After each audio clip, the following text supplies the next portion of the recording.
點啊？諗緊咩？嗰封挑戰書燒有咁嘅成績呢，全靠我哋4個部門嘅主將。呢一位呢，就係跆拳道嘅主將，佢嘅雙腳靈活過雙手，喺不可思議嘅角度可以踢中對方嘅。呢位係劍道部嘅主將，佢出劍快如閃電，威力開山劈石。呢位係西洋拳嘅主將，佢右勾拳擊出嘅時候有878磅。柔道部嘅主將黑熊，連續3屆連任我哋終身嘅傑出格鬥員。哦，你就係打輸俾嗰個無面人嘅黑熊啊！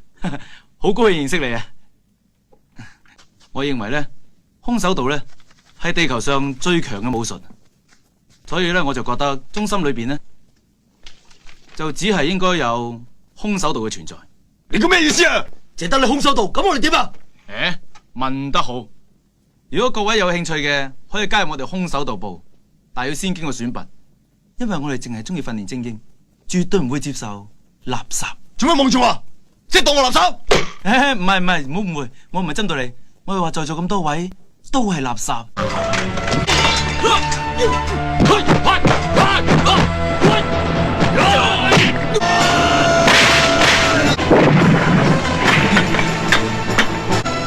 使唔使咁誇張？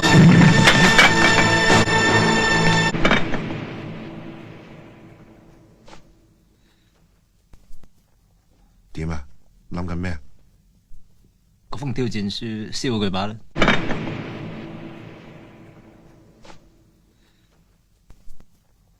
點啊？